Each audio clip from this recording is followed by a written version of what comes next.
안녕하세요. 올랜도 케미입니다. 오늘 또 시황 분석과 더불어서 종목 분석해보는 시간을 갖도록 하겠습니다.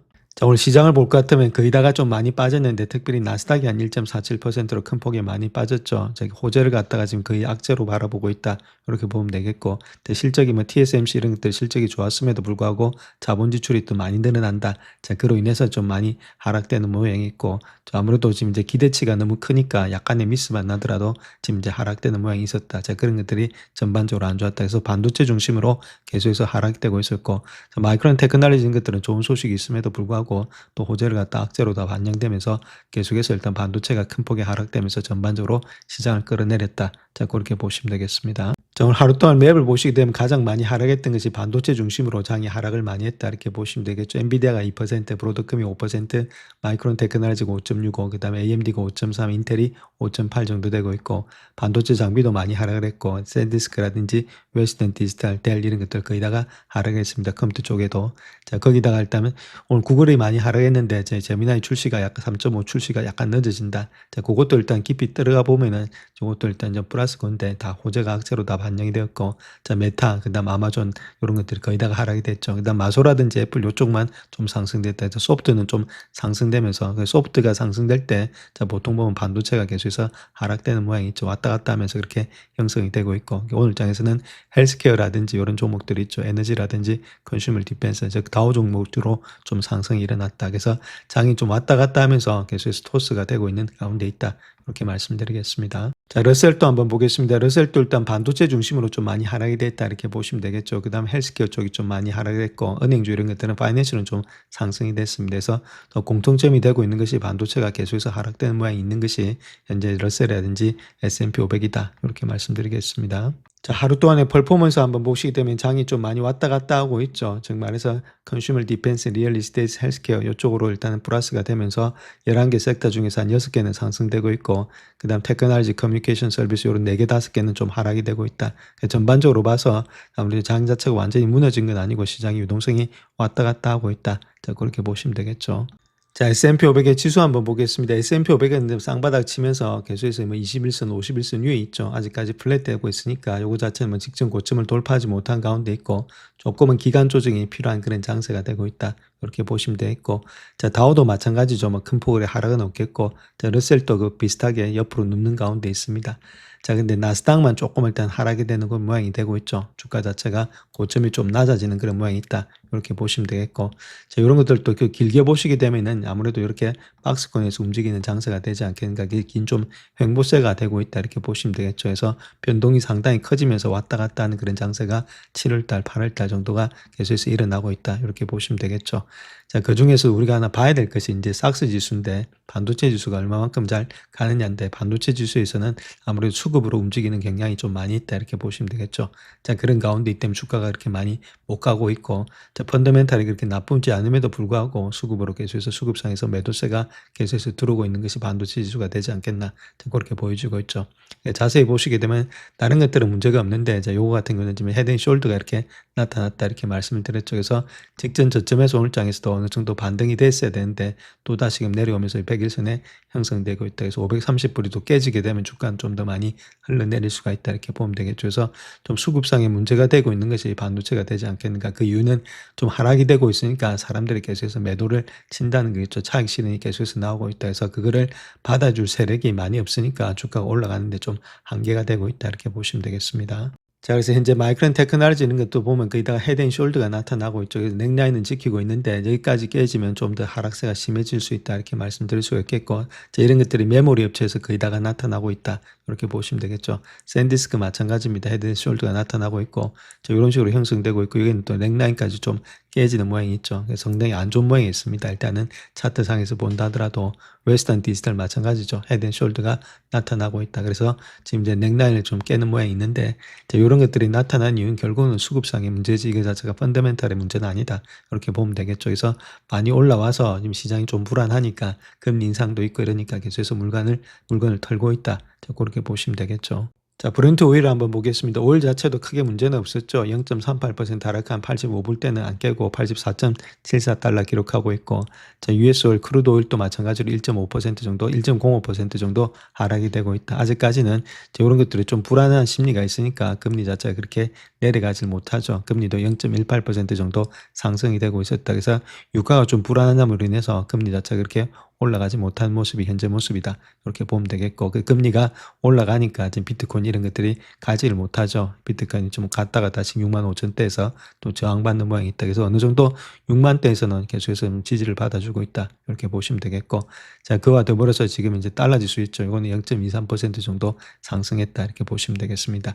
달러가 상승하니까 골드는 약간 일단 좀 하락되는 모양이 있으면서 또 4천을 깨고 내려가고 있다. 금리가 인상된다는 조짐만 보이면은 아무래도 이쪽 그 귀금속 쪽은 좀 내려가는 모양이 있다 이렇게 보시면 되겠죠. 그래서 전반적으로 아직까지 금리에 대한 부담감이 많이 있기 때문에 이런 것들이 나스닥 시장 이런 데서 작용하고 있다. 그렇게 보시면 되겠죠.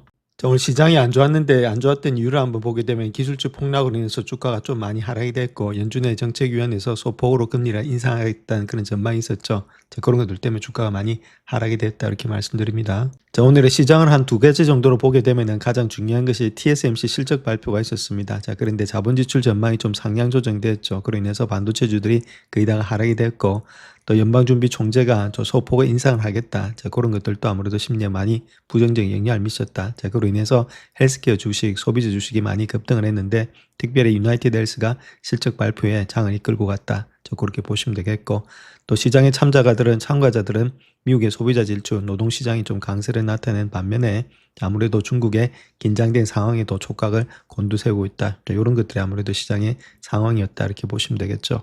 자, 현재 실적 기간이 있음에도 불구하고 주가가 못 가는 이유를 한번 보게 되면 시총이 10%를 차지하는 35개 기업이 실적을 발표했다 이렇게 밝히고 있는데, 자, 매출의 성장률이 19.3, 그다음 순이익이 58.5%가 증가되고 있고, 예상치인 4.8, 17.2%를 증가한 수치가 되고 있죠. 자, 그럼에도 불구하고 매출과 순이익 모두 다를 갖다가 지금 더블 비치 하는 기업들의 평균 주가 상승률은 0.6%에 그치고 있다. 그래서 5년 평균 상승률보다도 0.9%가 좀 낮은 수치가 되고 있다. 이렇게 말을 하고 있죠.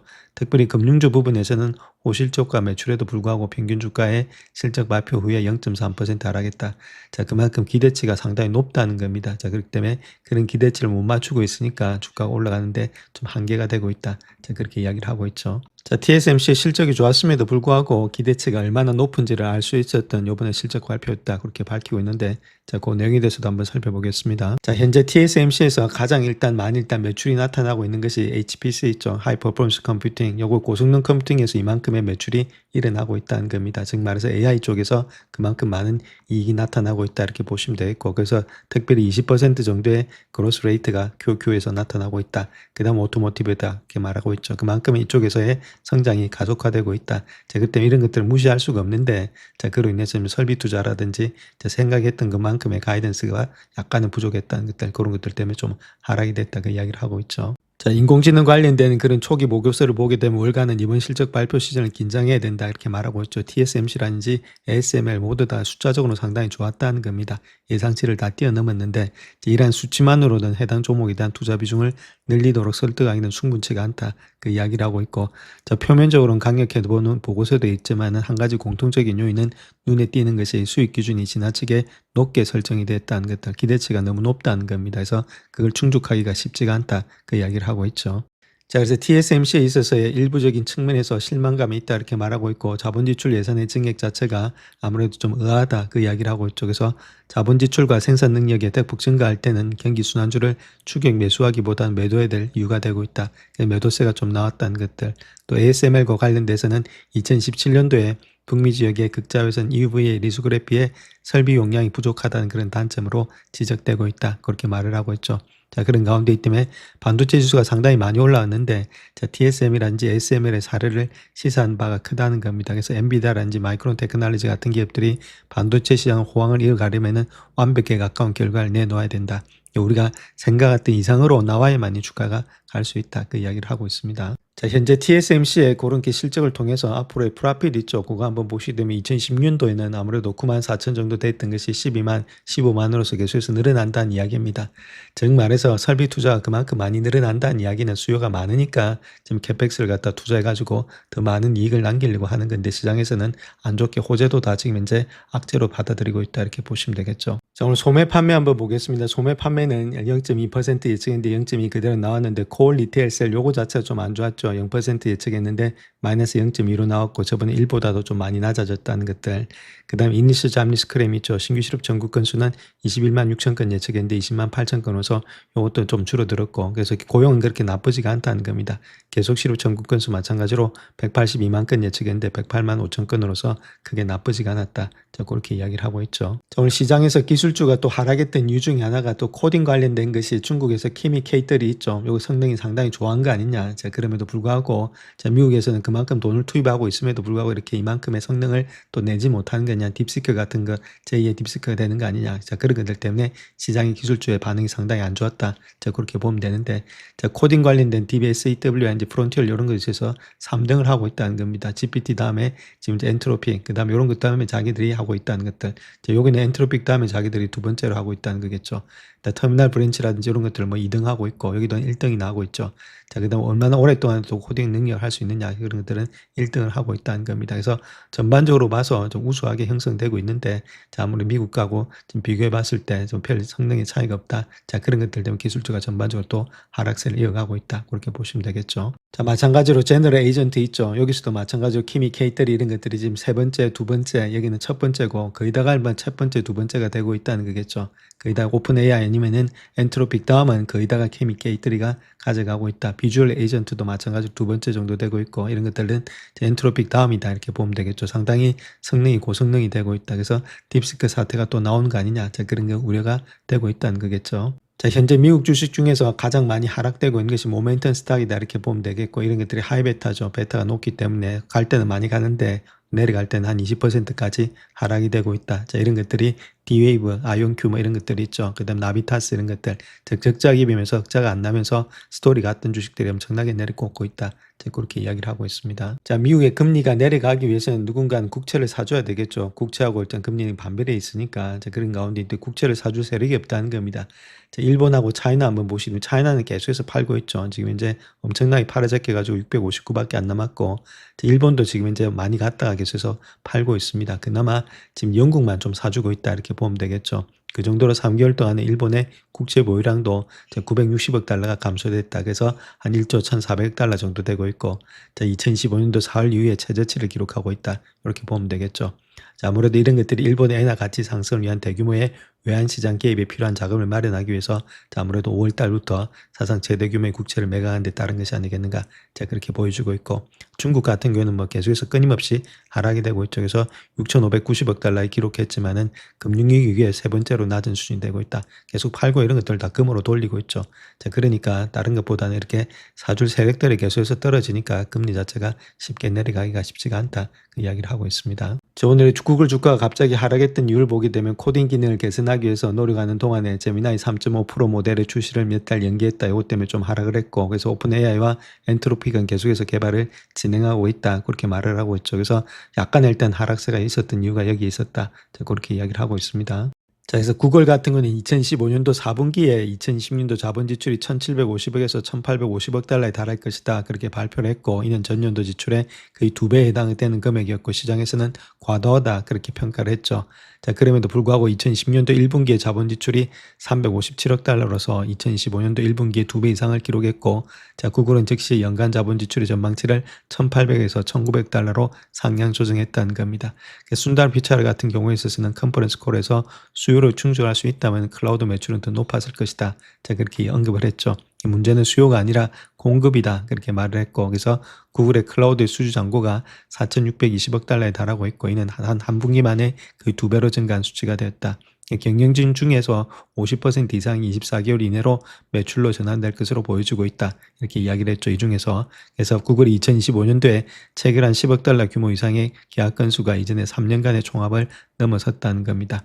오늘 지금 현재 말하고 있는 것이 제미나이의 3.5% 출시가 지연되고 있고 구글의 엔지니어들이 내부 AI 활용의 한계에 부딪혔다는 소식을 전하고 있는데, 자, 구글은 모든 엔지니어에게 AI를 활용할 수 있는 코드 생성을 의무화했는데, 이로 인해서 발생하는 내부 컴퓨팅 수요가 구글 인프라 내에서 외부 기업 고객과의 GPU 시간 경쟁으로 이어지고 있다는 것들. 그래서 자사 엔지니어들 위한 컴퓨터 자원이 부족한 상황에서 4,620억 달러에 달하는 클라우드 수주 잔고로 보유한 구글은 자본 지출을 줄이기는커녕 오히려 늘려야 되는 그런 상황에 있다는 거겠죠. 그래서 아무래도 이렇게 캡백스는 늘어나지 줄어들지는 않는다. 저렇게 보시면 되겠죠. 자, 그래서 결론적으로 보게 되면은 다른 것보다는 구글이 수요를 충족할 만큼 빠르게 자원을 확보할 수 있느냐, 자, 캐펙스를 더 늘려야 된다는 이야기가 되겠죠. 그래서 오히려 구글의 상승 동력이 될 수 있느냐가 문제가 되고 있다. 그래서 AI 컴퓨팅 관련된 투자에 대해서 낙관적인 전망을 가지고 있는 것이 대부분의 지금 이제 입장들이다. 그렇게 밝히고 있죠. 자, 인공지능에 대한 그런 열광 자체가 피로감으로 바뀌면서 SK 하이닉스의 주가 변동성은 식을 기미를 보이지 않고 있다. 이렇게 말하고 있는데, 자, 거기에 대해서도 한번 살펴보겠습니다. 자, SK 하이닉스의 변동폭을 한번 보게 되면 요때 있죠. 12.5% 하락했다가 요때는 13.1% 상승, 요때는 8% 정도 하락했다가 여기 14% 하락, 자, 여기는 10% 상승, 여기는 15% 하락, 자, 여기는 11% 하락, 여기는 지금 이제 8% 상승. 엄청나게 왔다 갔다 하는 그런 시장 속에 있는 것이 SK 하이닉스의 데일리 무브다 이렇게 말하고 있죠. 뭐 이런 것들 변동성이 있는 이유는 뭐 다른 것보다 레버리지라든지 이런 것들을 많이 쓰고 있으니까, 자, 그런 모양이 되고 있다. 그렇게 밝히고 있죠. 자, 지난 한 달 동안 SK 하이닉스 자체는 NLSD 지속적인 실적 전망의 상향 조정에도 불구하고 시총의 3분의 1을 잃었다는 겁니다. 팩셋에 따르게 되면은 2027년도 P 레이쇼가 3.9배에 불과하다. 자, 그렇다면 평균 목표가는 350만 원인데 지금 이제 거의 2배에 달하고 있다. 그만큼 주가가 출렁거리면서 많이 하락을 했다. 그 이야기를 하고 있죠. 자, 물론 SK 하이닉스 혼자서 움직인 건 아니었죠. 이제 코스피에 소속된 기업들, 그 다음 삼성전자, 일본의 키옥시아, 마이크론 테크놀로지 같이 다 움직였기 때문에 주가가 같이 다 하락한 거지 혼자서 하락한 것은 아니다. 자, 거기다가 ADR이 좀 상장이 되면서 다 프리미엄이 좀 많이 붙었던 것들, 그 프리미엄이 또 왔다 갔다 했다는 것들도 많이 있었죠. 그것보다는 더 중요한 것이 내재 변동성이 113%로 하루에 한 7% 변동을 시사하고 있다. 그래서 결과적으로 봐서 옵션을 갖다가 통한 주식의 해칭 비용이 너무 높아서 일부 투자가들이 투자를 꺼리고 있다. 그 이야기를 하고 있죠. 자, 그로 인해서 지금 이제 ETF 출시를 일시적으로 중단한다. 자, 그렇게도 발표하고 있죠. 이런 것들이 아무래도 이때까지 좀 미친 영향에서 다른 것보다도 왔다 갔다 한 베타 지수가 고베타인데도 불구하고 너무 많이 왔다 갔다 했던 그런 치명적인 아픔이 여기 있었다. 자, 그런 식으로 이야기를 하고 있죠.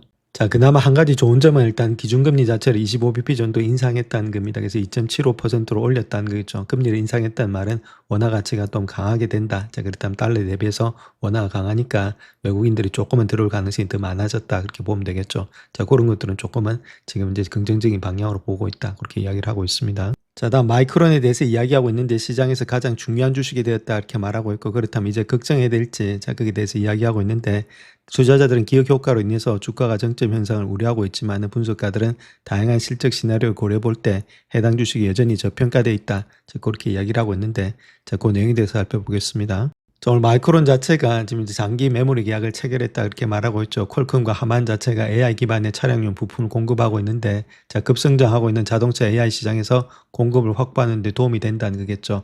자, 이런 현상이 나타난 이유는 일부 기업에만 국한된 현상이 아니라 AI 메모리 그리고 변동성이 큰 반도체 기업들 전반에서 동일한 패턴이 나타나고 있는데, 탄탄한 펀더멘탈과 더불어서 구조적인 거래들이 쌓여가고 있음에도 불구하고 매도세가 끊이지 않고 있다. 그래서 AI 수요가 사라지지 않았다는 겁니다. HBM과 지금 메모리 공급이 2027년도 이후까지도 부족할 것으로 예상이 되고 있고, 데이터 센터 구축은 계속해서 되고 있고, 자동차 엣지 AI 도입이 계속해서 가속화되고 있다. 그래서 이와 같은 장기 계약이 장기적인 매출의 가시성을 확보하는 데 중요한 역할을 하고 있다. 그렇게 밝히고 있죠. 자, 그럼에도 불구하고 마이크론 테크놀로지 주가가 하락되고 있는 것은 지금 호재가 호재로서 받아들이지가 않고 있다. 그렇게 이야기를 하고 있습니다. 자, 그래서 현재 마이크론 주식을 갖다가 인공지능 주기와 위험 감소를 나타내는 지표다. 자, 그렇게 이야기를 하고 있고, 그럼에도 불구하고 6월 22일 최고점 대비해서 30% 이상이 하락돼 있는데, 자, 그렇다면 하락장 아니냐? 자, 그렇게도 우리가 볼 수가 있겠죠. 자, 마이크론 자체가 주가가 큰 폭에 상승했던 이유가 가격 인상이 있었다. 그래서 EPS 자체가 기하급수적으로 증가하는 이점을 누려왔고, 최근에 하락의 일부 자체를 본다면은 마이크론의 가격의 결정력이 언제 완화될지에 대한 우려에서 비롯되고 있다. 옛날처럼 그만큼의 가격을 계속해서 받을 수 있을지, 자, 거기에 대한 우려가 되고 있다는 거겠죠. 자, 그런 것들 때문에 지금 하락이 되고 있다. 이렇게 이야기를 하고 있는데, 자, 마이크론 주가가 900달러 넘어섰을 때가 P 레이쇼가 지금 이제 11배 미만이었다. 그렇게 말을 하고 있고, 그래서 인공지능 공급망에서 핵심 제품을 생산한 유일한 미국 기업이라는 점을 고려했을 때, 자, 아무래도 이런 멀티플 자체가 너무 낮은 것으로 보였다. 충분히 지금도 많이 낮아졌다는 겁니다. 지금은 지금 800달러, 850달러 아래에서 거래되고 있기 때문에 P 레이쇼가 더 많이 낮아졌다. 이렇게 말하고 있고, 그래서 지금 50일 이평선까지 아래로 마감되고 있고, 이런 것들은 4월 7일 이후에 처음 있는 일이다. 주가는 많이 하락돼 있는 상태에 있다. 그 이야기를 하고 있죠. 자, 그래서 미래의 수익 창출 능력에 대해서 합리적인 잠재적 가정을 측정하기 위해서 AI 사이클의 정점, 그 다음에 하락세를 거치면서 마이크론의 주당 순이익에 대한 한 10,000가지 정도의 시나리오를 모델링 해봤는데, 자, 아무래도 이런 사이클이 상품처럼 거래되고 경기 침체가 과거보다 한 2배 정도 느리게 된다. 자, 그렇게 진행되는 시나리오를 분석해봤을 때 EPS는 194달러, 최악의 시나리오에서는 156달러 정도 되고 있다. 컨센서스 전망치인 178달러는 아무래도 과소평가된 것으로 보여지고 있다. 그렇게 말을 하고 있죠. 그래서 적절히 실적이 최고점에서 급격하게 지금 대규모로 하락하지 않는다면은 낮은 멀티플에서 거래되고 있다. 이렇게 말하고 있죠. 그래서 충분히 저평가돼 있다. 그렇게 이야기를 하고 있는데, 자, 일단 우리가 한번 계산을 해볼 것 같으면은 지금 가장 낮게 주는 것이 156달러죠.